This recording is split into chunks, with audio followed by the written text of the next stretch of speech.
el tema del que quiero hablarles hoy se denomina Acciones Globales del Programa de Naciones Unidas para el Medio Ambiente en movilidad sustentable y particularmente los programas que tienen que ver con estándares de emisión, eficiencia energética, calidad de combustibles, electromovilidad y movilidad no motorizada.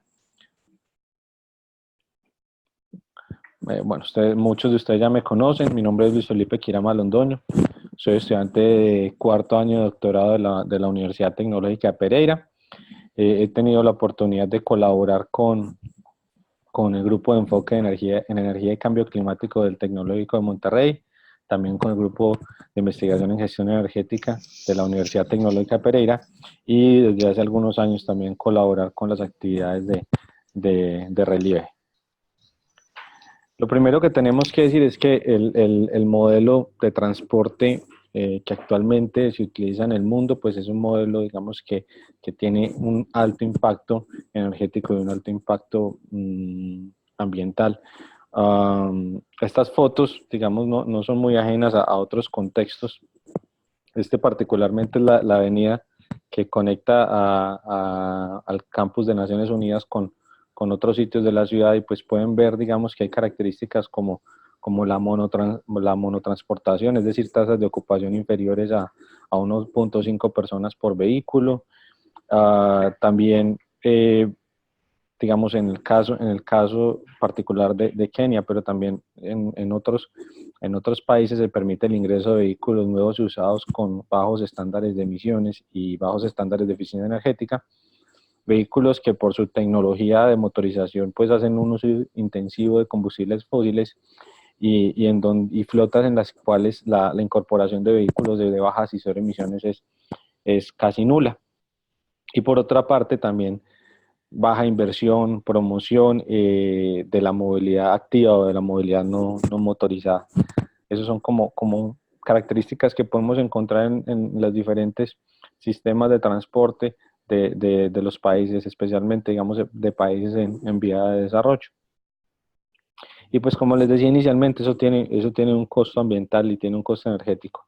Y desde el punto de vista, en este caso, de las emisiones de CO2, esta gráfica de la Agencia Internacional de Energía nos indica que el sector transporte es el segundo sector que emite mayor cantidad de emisiones de dióxido de carbono, y en el año 2019 más o menos se constituye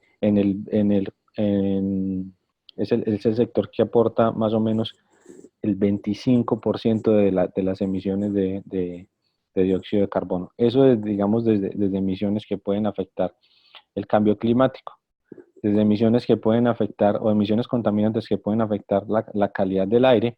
Vemos que el sector transporte es el que produce mayor cantidad de óxidos de nitrógeno, también mayor cantidad de material particulado, en específico PM2.5, perdón, es el segundo sector que más emite mayor cantidad de material particulado, y también los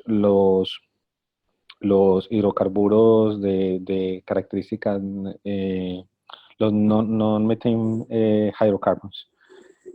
Y esto tiene pues un tema, digamos, de salud pública asociado, y es que, por ejemplo, en el caso de los NOx, estos causan problemas respiratorios y, digamos, gradualmente reducen la capacidad de respirar de la población que está expuesta. En el tema particular del PM2.5, son partículas que se depositan, digamos, en la parte más baja de los pulmones, causan irritación, causan síntomas similares al asma, y también en algunos casos sirven como vectores que transportan emisiones tóxicas como el benceno o los formaldehídos, que pueden derivar, digamos, en complicaciones, en enfermedades o en la muerte de las personas que están expuestas a este tipo de contaminantes. En este sentido, hay muchas iniciativas que buscan como tal, digamos, atacar estos dos problemas, el tema del cambio climático y el tema de la contaminación o de la disminución de la calidad del aire. Y pues aquí nombro, digamos, algunas de las que ustedes pueden conocer, digamos, del sector público, de diferente rango. Hay iniciativas de carácter regional, nacional, pero también transnacional. Estas ustedes seguramente las conocen. Una es la Convención Marco de las Naciones Unidas sobre el Cambio Climático, el Protocolo de Kioto, el Acuerdo de París, la Agenda 2030 de Desarrollo Sostenible, los informes del panel intergubernamental de expertos sobre cambio climático, que muchas veces, digamos, sirven para generar alertas sobre cuál debe ser la meta que deben cumplir los diferentes sectores, y las contribuciones determinadas a nivel nacional, que son, digamos, las cuotas que debe cumplir cada país frente a la mitigación, en este caso, de emisiones de CO2. Pero, digamos, estas son unas de tantas. También hay algunas del sector privado, hay unas de carácter tecnológico, hay unas de carácter social, otras de carácter político, y todas ellas, digamos, el ONU Ambiente trató de tener en cuenta todas esas iniciativas, y en la pasada Asamblea de las Naciones Unidas, el 15 de marzo del 2019, se expidió por primera vez una resolución que fomenta la movilidad sostenible. Y entendemos entonces la movilidad sostenible como cualquier estrategia que busque mejorar la calidad del aire y la salud pública, en particular en los entornos urbanos y también en otros entornos, que esté asociada a temas como movilidad eléctrica, como biocombustibles sostenibles, como movilidad activa, que básicamente es el tema de caminar y de desplazarse en bicicleta, temas asociados a transporte público, a movilidad compartida, al uso de combustibles más eficientes y de bajas emisiones, o al uso de motores más eficientes, y digamos de combustibles también alternativos. Entonces, en ese orden de ideas, estos son los elementos que la resolución tiene en cuenta dentro de lo que se determina, en lo que determina el fomento de la movilidad sostenible. ¿Y cómo lo hace? Lo hace, digamos, a través del desarrollo de políticas públicas, a través de fomentar el intercambio de experiencias, el intercambio de conocimiento, a través de la construcción de capacidades a nivel de los países, y particularmente digamos, dos acciones que pueden apoyar la movilidad sostenible, y que, por ejemplo, en este caso pueden tener relación con lo que hace la Red Relieve, es el trabajo con asociaciones existentes, buscando la cooperación, la creación de capacidades, el intercambio de conocimientos con el sector público, con la sociedad civil, con el mundo académico, y también apoyando o alentando los proyectos experimentales en países y ciudades. Esas son, digamos, algunas acciones. Cuando ustedes si buscan la resolución de movilidad sostenible, van a ver que hay muchas acciones, pero básicamente todas están enfocadas a motivar a los países, a los estados de las Naciones Unidas, a que traten de mitigar el cambio climático y de ayudar a la calidad del aire a través de múltiples acciones como las que les acabo de mencionar. Yo particularmente apoyo una unidad que se denomina Unidad de Calidad del Aire y Movilidad, que hace parte de la rama de Químicos y Salud de la División Económica del Programa de Medio Ambiente de Naciones Unidas. Digamos que el sistema de Naciones Unidas es un poco complejo, pero en el caso particular estos temas los manejamos dentro de esta unidad. Lo hacemos a través de programas. Entonces, los programas que en este momento se desarrollan en estos temas de movilidad sostenible son los que les presento acá. Uno es la Alianza para Combustibles y Vehículos Más Limpios, que lo que busca es mejorar la calidad de combustible y los estándares de emisión vehicular, especialmente en flotas de vehículos livianos. El otro es la Iniciativa Global para el Ahorro de Combustible, que lo que busca es realizar acciones que fomenten el mejoramiento del rendimiento de combustible de los vehículos. El otro es el Programa Global de Electromovilidad, que lo que busca es desarrollar o que los países en desarrollo adopten la electromovilidad dentro de sus flotas de transporte. El siguiente es la Iniciativa de Vehículos Pesados de la Coalición de Clima y Aire Limpio, y esta es la que busca particularmente es reducir el contenido de azufre y de carbono negro en los combustibles y en las digamos en los combustibles, especialmente diésel. Y el último es digamos un complemento que es bastante importante, y es todo lo que tiene que ver con movilidad no motorizada, y que se denomina compartir el camino. Y lo que busca este programa es priorizar a los peatones sobre los vehículos. Entonces este está enfocado en promover estrategias que fomenten, digamos, el desplazamiento caminando o el desplazamiento en bicicleta. Logros que se han tenido en los programas, entonces en este caso la Alianza por Combustibles y Vehículos Más Eficientes ha logrado que en el mundo, en casi todos los países del mundo, se elimine el contenido de plomo dentro de los combustibles. En el caso particular de Latinoamérica, pues se han logrado que algunos países adopten combustibles con menor cantidad de azufre. Por ejemplo, acá tenemos el caso de Argentina, el caso de Brasil, el caso de Colombia, Chile, Ecuador, Paraguay, Perú y Uruguay. Sin embargo, pues es un tema que, digamos, se sigue trabajando porque no todos los países han introducido combustibles que tengan menores porcentajes de azufre. Entonces seguimos apoyando a estos países para que dentro de su matriz energética adopten combustibles que se denominan de bajo contenido de azufre. Ese trabajo en el tema de combustibles en particular pues va de la mano también de un mejoramiento de los estándares de emisión de la flota de vehículos que opera en los países. O sea, el tema entre combustible y tecnología vehicular es como una balanza en donde no puede haber una tecnología vehicular que tenga un alto estándar de emisión si no hay un combustible con buena calidad, pero también no vale la pena tener un combustible con buena calidad si no tengo una tecnología que lo pueda utilizar. En ese orden de ideas también se trabaja en el mejoramiento de los estándares de emisión.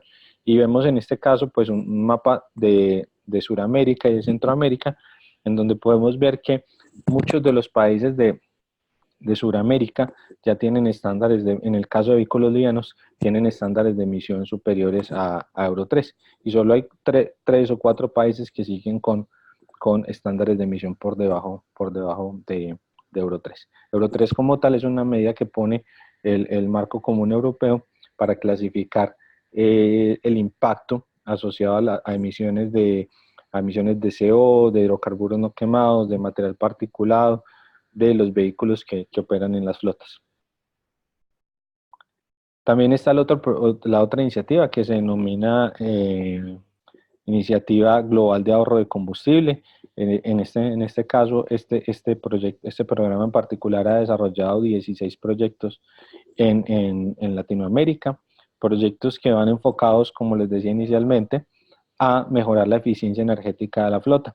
Entonces podemos ver algunas de las acciones que se han desarrollado. Por ejemplo, en México se ha apoyado el desarrollo de un estándar de emisiones basado en CO2, en Perú se ha levantado una línea base de combustible, igual que en Colombia. En Chile es el país que tiene mayor avance en temas de estándares de emisiones y de calidad de combustible en la región, en Latinoamérica. Entonces, por ejemplo, Chile en este caso, en este momento tiene estándar Euro 6 para vehículos livianos y para vehículos medianos. Y para la flota de vehículos de autobuses que operan en la ciudad de Santiago de Chile también tiene estándares Euro 6. Entonces, ese es como el punto al que queremos llegar con todos los países, que los países adopten mejores estándares de emisión que también deriven en mejores estándares de eficiencia de combustible. Esta es una gráfica que recoge los diferentes proyectos que se han desarrollado en el mundo. Digamos, todos estos proyectos de eficiencia energética se inician con una línea base de consumo de combustible. Esta línea base lo que busca es establecer como el punto de partida respecto al cual vamos a comparar cualquier intervención.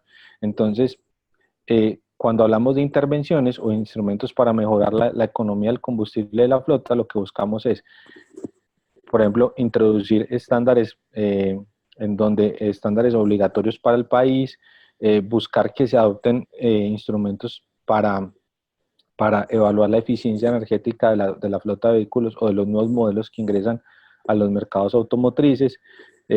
También establecer, por ejemplo, medidas fiscales como impuestos sobre los combustibles o impuestos sobre el CO2, sea en la matrícula o sea en la operación. digamos, estrategias como el etiquetado vehicular, en donde se le puede informar al usuario cuál es el consumo de combustible o el rendimiento de combustible de los vehículos que van a ingresar a la flota. Entonces, esas son como las medidas que se plantean a partir de la línea base y se comparan respecto al estado actual que pueda tener la flota de un país. Este programa que, como les decía, se llama Iniciativa Global de Ahorro de Combustible y en inglés se denomina GFEI, lanzó su segunda fase este año. Este año cumplió 10 años y lanzó nuevos objetivos. E inicialmente el programa, cuando fue diseñado solo para vehículos livianos, pero este año también introdujo metas para autobuses, para vehículos pesados y para vehículos de 2 y 3 ruedas, es decir, motocicletas y motocarros, como se conoce en algunos países de Latinoamérica. Y si ustedes miran bien en esta diapositiva, las metas que ponen a 2050 son en términos de no de reducción de consumo de combustible, sino en reducción de emisiones de CO2, lo cual le abre la puerta en este caso a la implementación de vehículos eléctricos en este tipo de flotas. Particularmente quisiera digamos, reiterar la meta que existe alrededor de autobuses y alrededor de motocicletas, en donde lo que se busca es tener un 95% de reducción de emisiones de CO2. Y eso solo es posible, solo es posible, digamos, combinando estrategias, como la mejora del rendimiento de combustible de la flota, como la implementación de vehículos eléctricos y o vehículos de bajas y cero emisiones, también de una matriz energética en donde la generación de energía eléctrica sea, digamos, mayoritariamente generada por energías renovables y también fomentando el uso de sistemas de transporte masivo y no solamente, digamos, de vehículo particular. Eso solamente se puede lograr combinando esas estrategias, no solamente se logra con la mejora de la eficiencia, de la eficiencia energética de la flota. El otro proyecto como les decía, es complemento a los anteriores, se denomina Share the Road o compartir el camino, y pues básicamente parte del hecho de que todos al final somos peatones y que en algún momento a todos nos toca recorrer cierto trayecto, digamos, una vez dejamos el autobús o dejamos el vehículo, entonces lo que busca es hacer, digamos, un tema de equidad para todos aquellos que utilizan el camino para movilizarse.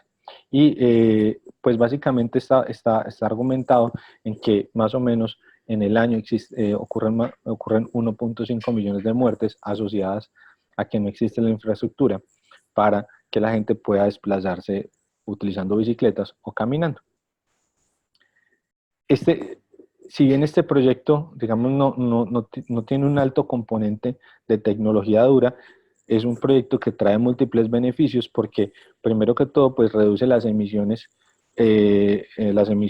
tanto las emisiones contaminantes y las emisiones de gases de efecto invernadero. También genera seguridad para las personas que se desplazan bajo este tipo, digamos, de medios de transporte, y también aumenta y mejora el acceso a servicios vitales y a otros modos de transporte a través de los sistemas integrados. Entonces, este tiene, digamos, múltiples beneficios asociados.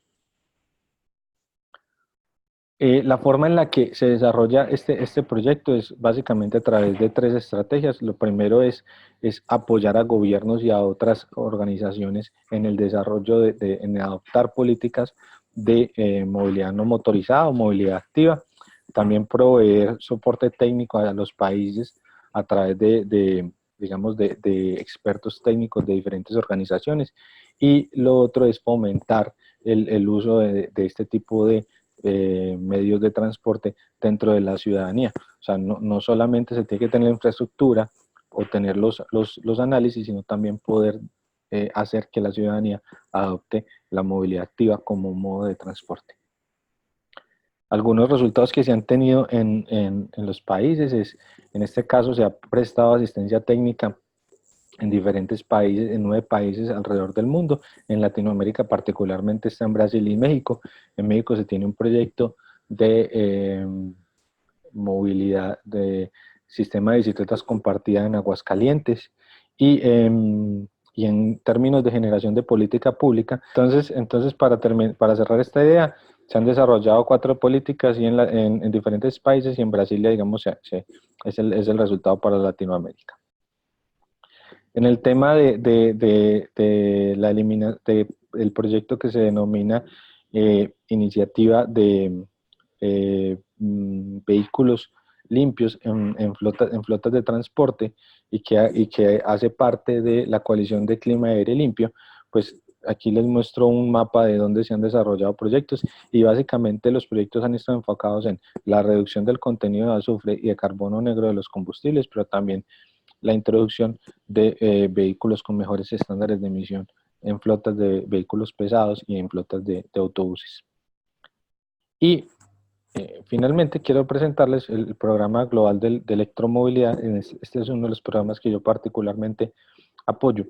Entonces aquí me va a quedar un poquitico más. El programa global de electromovilidad tiene 3 pilares fundamentales y es la introducción digamos, la introducción o la promoción de vehículos de 2 y 3 ruedas, de vehículos ligeros o vehículos livianos y de buses eléctricos. Y parte del hecho de que esto es una tecnología que si bien, digamos, no está masificada, ya está bastante probada. Entonces, en el tema, por ejemplo, de motocicletas de 2 y 3 ruedas, pues y de vehículos eléctricos, e igual también de autobuses, la referencia es China. O sea, hay sistemas de transporte o hay flotas que en este momento operan, digamos, en un alto porcentaje con vehículos eléctricos. En el tema de 2 y 3 ruedas es muy importante porque, por ejemplo, en países africanos o en algunos países latinoamericanos, la participación de este modo de transporte es bastante alta. Por ejemplo, en Colombia en particular, el porcentaje de la flota que corresponde a motocicletas ya supera el porcentaje de la flota que corresponde a vehículos livianos y vehículos medianos. En temas de vehículos ligeros, este es el punto en donde digamos, se puede reducir en mayor cantidad las emisiones de CO2, porque si bien es cierto que hay muchas, digamos, motocicletas, también hay mucha gente que utiliza el vehículo liviano para desplazarse. O sea, la mayoría de los viajes se dan en vehículos livianos, ¿sí? Y en el tema de vehículos, de buses eléctricos, creo que puede estar una de las mayores contribuciones, porque aquí dejaríamos de utilizar combustibles digamos, con alto contenido de material particulado. También reduciríamos el uso en este caso, de la movilidad o de la monotransportación, como les comentaba al principio, a través del uso de este tipo de vehículos. Este es un mapa de los proyectos que se están desarrollando en el mundo. No todos son de un ambiente, hay muchos proyectos que son iniciativas nacionales. Entonces, por ejemplo, Chile en este momento creo que es el país que tiene mayor avance en autobuses eléctricos en la región. Chile este año debe quedar más o menos con una flota de 400 buses eléctricos.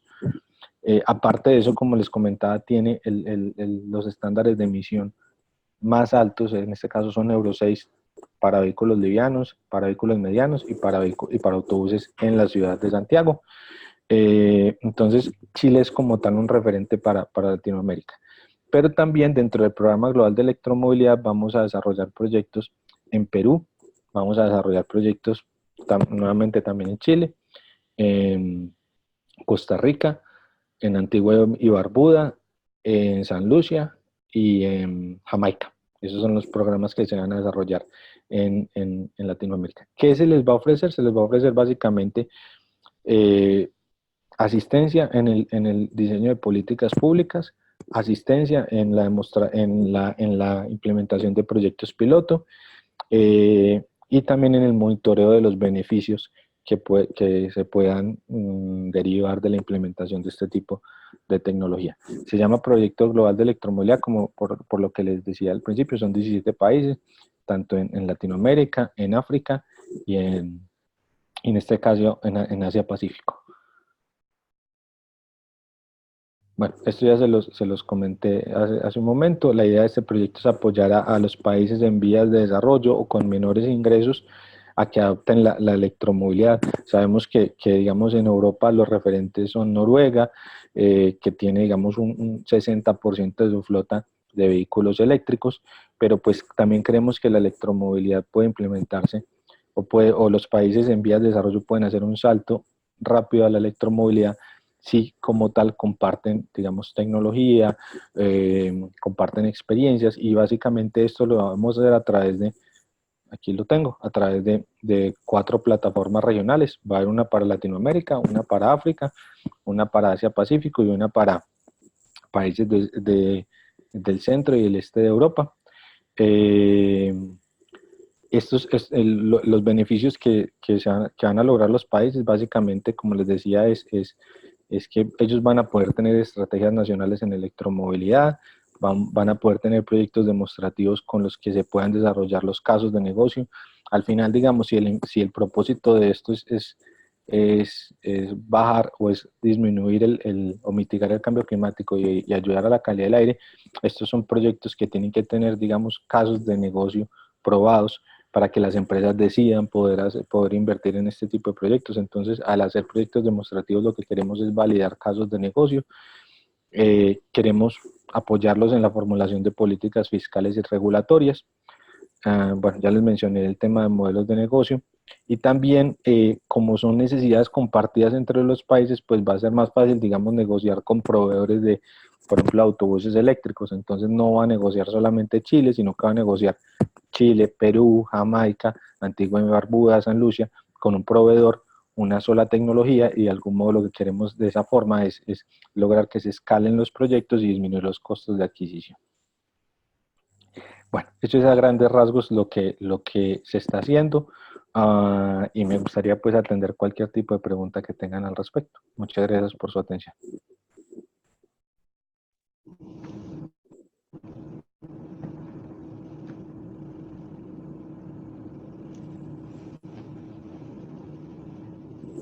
Bueno, no sé si tal vez se pueda empezar con una pregunta, Felipe. Claro, claro, sí. Aquí la dinámica es el que tenga preguntas, que la haga tranquilo. Gracias. Yo tengo como consulta principal cómo se generan este tipo de proyectos con los diferentes países, porque se ve que hay una gran lista de países que están incluidos y otros que no están incluidos, pero ¿cómo es el medio de contacto? No sé cómo llegan a surgir estos proyectos en conjunto. Bueno, creo que incluso esa fue la pregunta que yo me hice cuando decidí aplicar a, a la pasantía dentro de Naciones Unidas.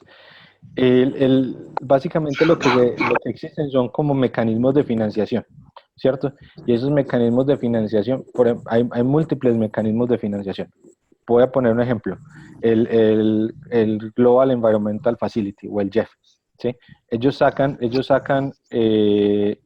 periódicamente o los países tienen unos recursos periódicos que pueden invertir en proyectos sea de biodiversidad o sea de, por ejemplo, de ciudades sostenibles o sea de electromovilidad. Entonces el país decide en dónde debe priorizar sus recursos, ¿cierto? Pero esos proyectos si bien los pueden presentar los países directamente a este fondo, ellos deben ser parte como tal de un programa, ¿sí? Entonces lo que nosotros hacemos es, con los contactos que se tienen en los países, se les dice, mire, vamos a sacar el programa global de electromovilidad. Si el país tiene dentro de su prioridad el tema de electromovilidad, se le dicen, bueno, ustedes tienen estos recursos, por favor utilícenlos para participar de este proyecto.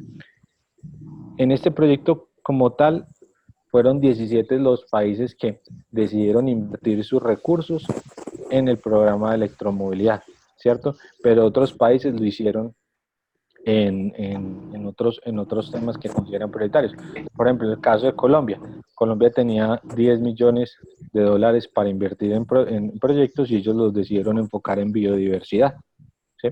Pero nosotros desde acá lo que hacemos es decirles, "Miren, ustedes tienen este recurso asignado, ¿en qué lo quieren invertir? Nosotros tenemos esta oferta, si quieren unirse, pues lo estamos armando de esta forma".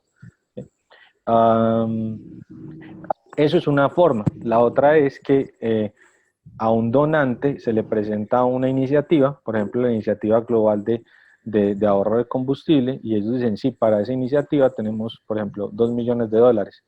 Entonces, lo que nosotros hacemos es encontrar grupos de investigación en los países o algún consultor en los países que lo que haga sea implementar cierta metodología y levante información del país, ¿sí? Entonces son proyectos, digamos, intervenciones más pequeñas. Por ejemplo, el levantamiento de la línea base de Colombia se hizo con la Universidad Tecnológica de Pereira y eso se le reportó directamente al Ministerio de Ambiente. Y el donante era la Fundación FIA, ¿qué es lo que traduce FIA? Fundación Internacional, Federación Internacional de Automovilismo. Ok, No sé si respondí gracias. tu pregunta. Digamos que sí, pero veo que se requiere mucho también por parte de intervención del gobierno del país. Entonces, Sí, sí.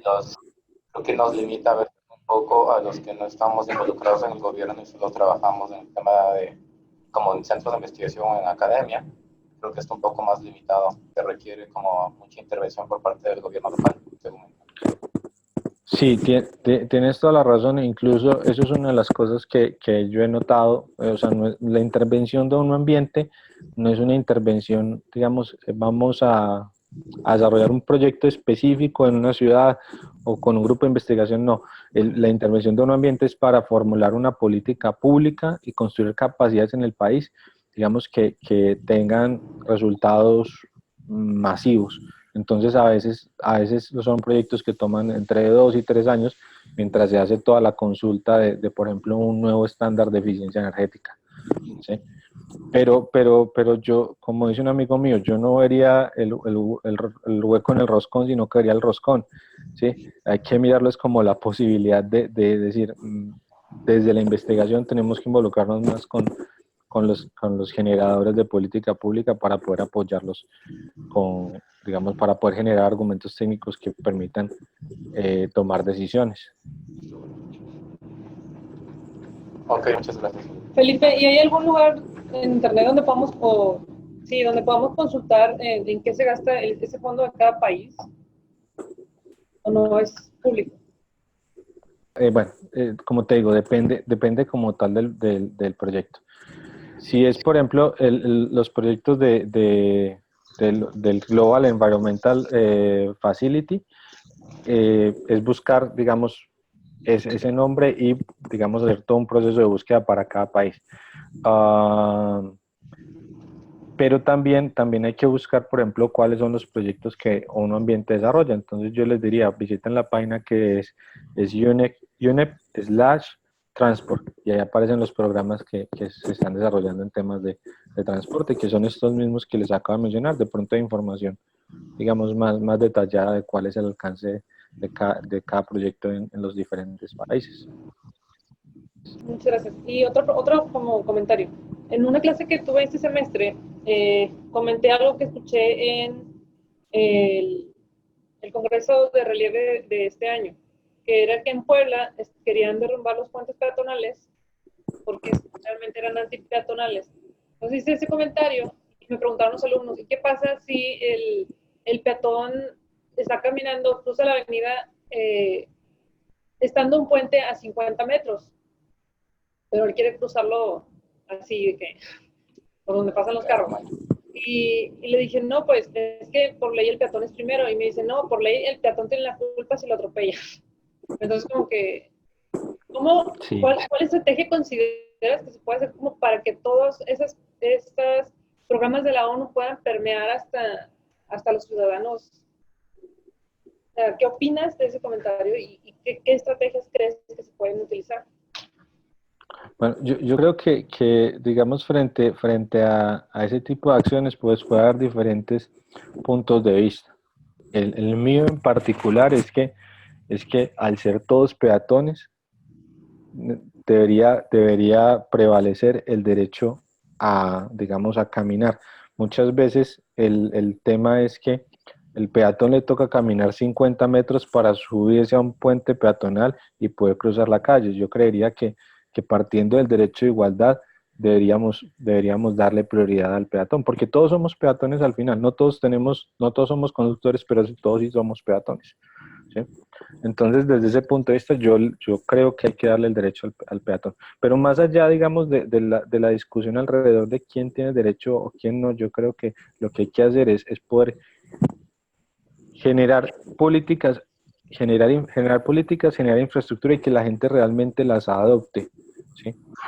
Porque también, no sé si vieron al principio, me voy a volver rápidamente, al principio de mi presentación, estas fotos las tomé hace como 15 días, 20 días atrás, estas, ¿sí?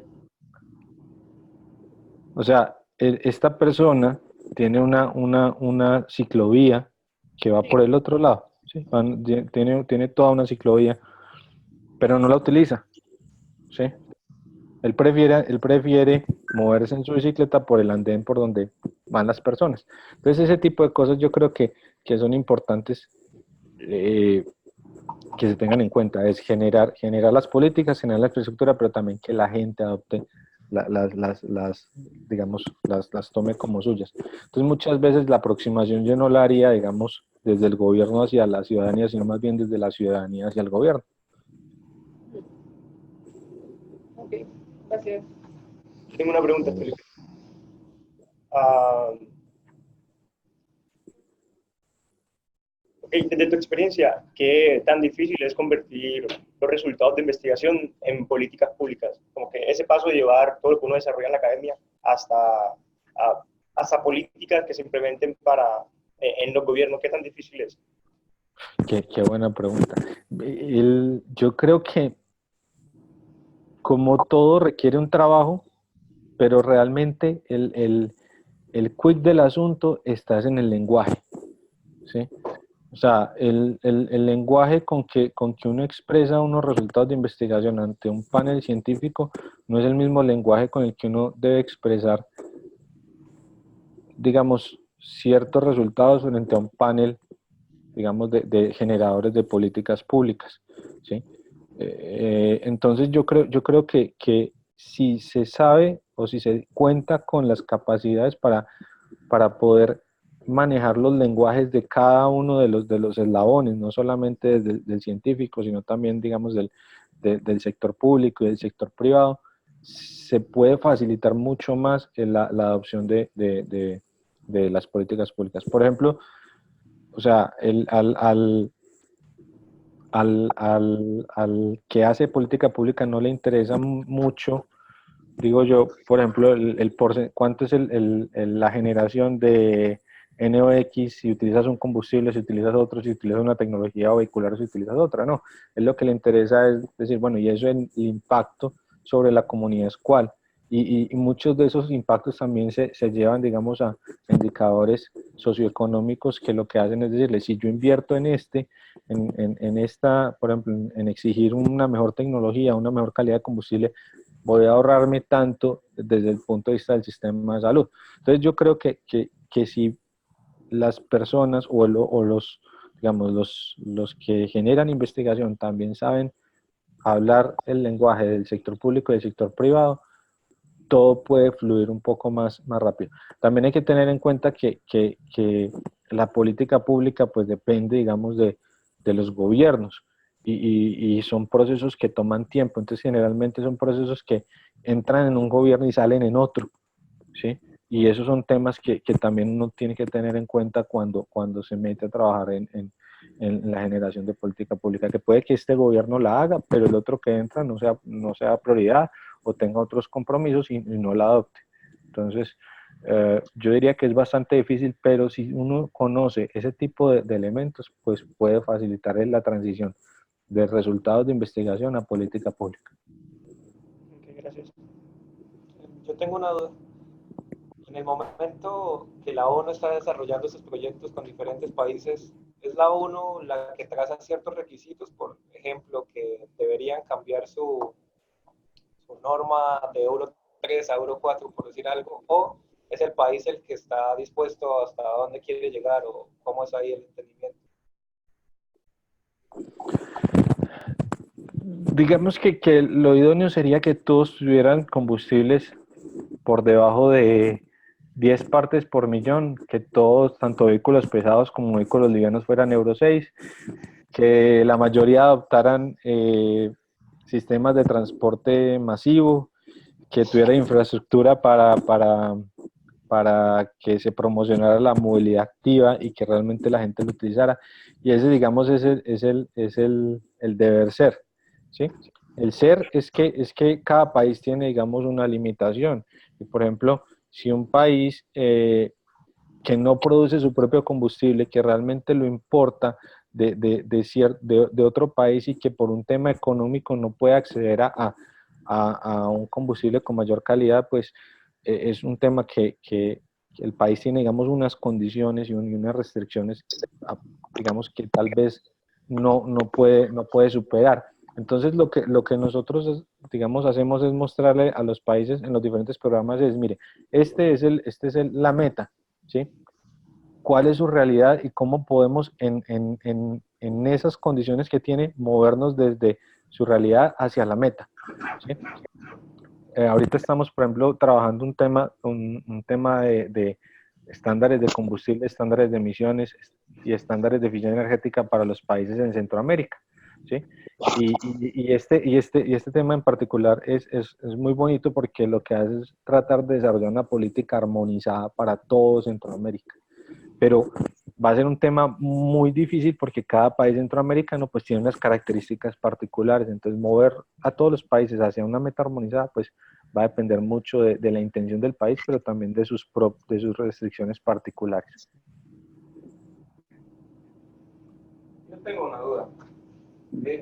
Bueno, aparte de la exposición hablaba sobre los impuestos a los combustibles y a los vehículos, en este caso vehículos con motores de combustión y combustibles fósiles.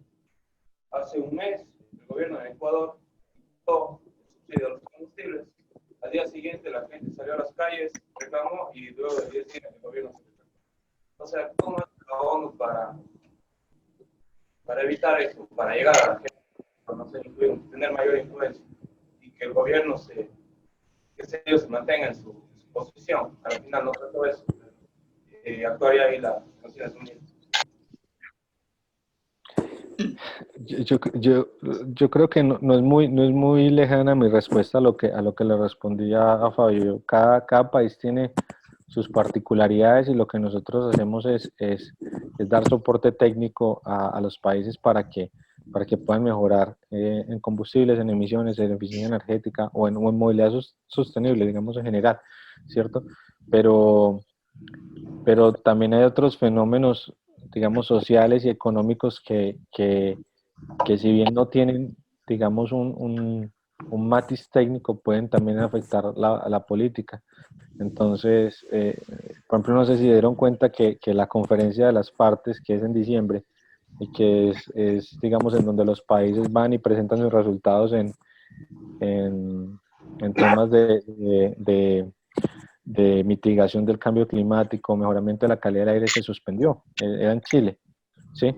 Entonces yo diría que hay circunstancias económicas, políticas y sociales que tal vez van en contra de querer implementar estos proyectos, pero que lo que como cualquiera de nosotros debería hacer es seguir insistiendo y en la medida en que los países seguir avanzando.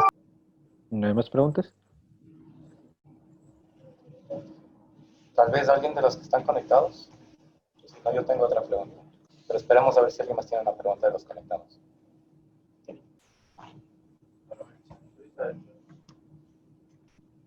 El señor del medio. Ya tengo miedo de la pregunta, Antonio.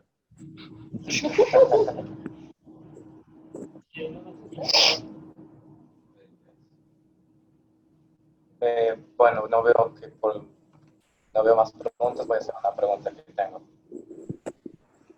¿Bajo qué consideraciones decidieron esos 5 subproyectos? ¿Por qué no otros? ¿Por qué esos? Otra vez me repites, es que se cortó justo como en la mitad de la pregunta. Que ustedes establecieron 5 subproyectos, que son los que nos planteaste el día de hoy, 5 estrategias diferentes. ¿Cómo se optaron? ¿Por qué se optaron esas y no otras? ¿Bajo qué criterios se seleccionaron? Los programas que te mostré, El de, el de Alianza para Combustibles Vehículos Limpios, la de ¿este? ahorro de electromovilidad, todos esos. Sí. Ok, sí, yo creo que lo que pasa es que, digamos, históricamente cualquier intervención que tuviera que ver con reducir el impacto ambiental y energético asociado al transporte, pues lo que buscaba, digamos, mejorar, o permítanme utilizar la palabra atacar, era la calidad de los combustibles, tecnología vehicular. Entonces, si ustedes ven, digamos, desde el 70, que fue, por ejemplo, cuando empezaron con los estándares de los estándares de emisiones o los estándares de eficiencia energética, lo que buscaban era como regular o la calidad del combustible o la tecnología vehicular.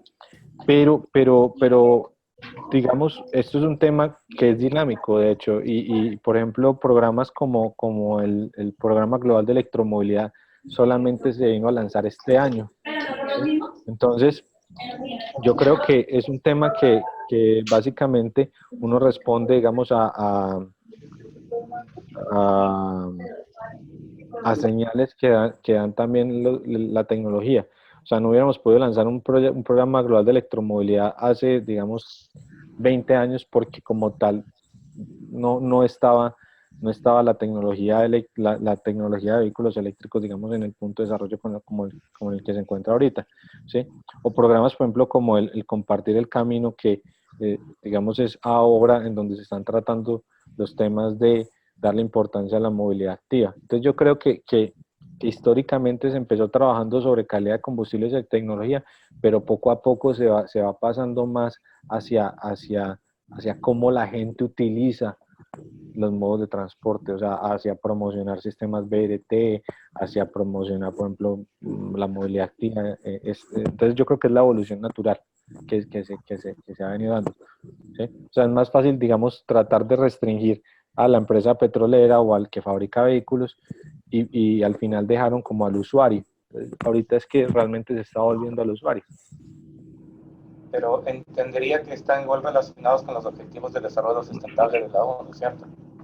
Sí, digamos que los objetivos, los dos objetivos a los que, digamos, le pega directamente estos cinco son al objetivo 7, que es el de energía, y al objetivo 13, que es creo que es el de cambio climático, ¿sí?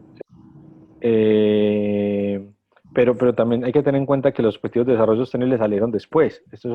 Salieron creo que hace como 5 años, ¿sí? Estos son programas que llevan más o menos, este particular, el del Global Field Economy Initiative, lleva 10 años, ¿sí? Entonces no es que los objetivos estos se hayan alineado a los objetivos, más bien como tal los objetivos se ven beneficiados de lo que puedan hacer estos programas actualmente, ¿sí? Ok, gracias, Felipe. Con gusto. Bueno, si no hay más preguntas, entonces yo les agradezco mucho y digamos más que lo que en este caso pude presentarles, ojalá les haya quedado algo o les haya generado muchas inquietudes, que quieran conocer más del tema. Y también, digamos, creo que lo que hay que resaltar es el espacio. La idea es que podamos tener este espacio entre realidad para que compartamos. En este caso yo compartí el tema de acciones de un ambiente para la movilidad sustentable, pero pues obviamente la idea es que todos puedan compartir temas de interés. Entonces les agradezco Yo mucho sí, y yo sí tengo una pregunta, o bueno, quiero saber más que todo su opinión. sí, hola Nicolás. Hola Luis, ¿qué opinión o desde allá, desde donde usted está en la ONU, tiene con respecto al tema de movilidad, por ejemplo, en el tema de Bogotá? Y me disculpo porque yo llegué tarde a esto, estaba en otra tarea, pero sí quisiera como que nos diera esa opinión Luis. Ok, bueno, lo primero que tengo que decir es que la opinión que doy la doy de forma particular, interpretando lo que se puede entender de los programas que se están desarrollando, ¿sí? Entonces, yo diría que, por ejemplo, en el caso de Bogotá, lo que desde los programas buscaríamos fomentar es la adopción de movilidad eléctrica, ¿sí? La adopción de mejores estándares de emisión, de mejores estándares de calidad de combustible y también de migrar hacia sistemas de transporte masivo, que creo que en algunos casos, pues la ciudad lo ha venido haciendo muy bien y en otros, digamos, tienen que mejorar. Sí, de acuerdo, eso es cierto. Hay cosas muy bien y otras que sí no. Y la última pregunta sería, ¿ustedes de alguna forma buscan, digamos, asociarse con ese gobierno? Por ejemplo, en el caso de Bogotá, ahorita que hubo elecciones, etcétera, ¿ustedes buscarían asociarse o trabajar con ellos en esos temas? ¿O en realidad la iniciativa viene de gobierno, de la gente? ¿Cómo es esa forma de trabajo? Pues yo lo que le respondí a Antonio en algún momento es, digamos que hay dos tipos de formas de desarrollar proyectos. La primera es, puede haber un proyecto como el Global Fuel Economy Initiative, que lo que busca es mejorar la eficiencia energética de la flota y hay unos recursos que se asignan para Latinoamérica y ya en Latinoamérica se dice, mire, hay tanto para estos países, encuentren un punto focal en los gobiernos que quiera participar del proyecto y se ponen los recursos.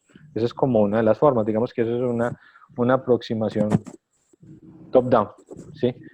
Pero también, digamos, si los países, o en el caso de Bogotá, por ejemplo, tienen la intención de participar de una de estas iniciativas, pues también se pueden acercar a nosotros y miramos la forma de articularlos a estas iniciativas. Entonces, por ejemplo, voy a ponerte el caso del Programa Global de Electromovilidad.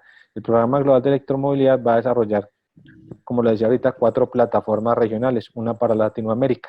Y esa plataforma lo que busca es generar, digamos, comunidades en donde se pueda compartir conocimiento, en donde se pueda, digamos, generar, donde se pueda, digamos, generar o articular las necesidades que puedan tener los diferentes países y poder darle solución digamos, a esas necesidades de forma con estrategias que sean, digamos, unificadas.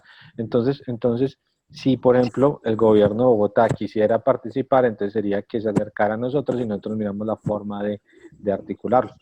Entonces son como dos formas a las que se pueden, de las que se puede trabajar. Yo creo que más allá de cualquier cosa es, si se tiene una necesidad en particular, hay que buscar quién la puede solucionar, ¿cierto? Y para eso estamos, para poder tratar de darle solución a,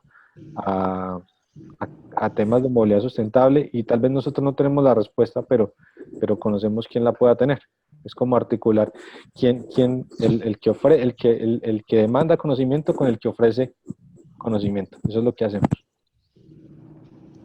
Ok, perfecto. Muchas gracias. Gracias a ti. Bueno, tenemos otra reunión en 3 minutos. Entonces, les agradezco mucho y bueno, un abrazo para todos. Hasta luego. Bye.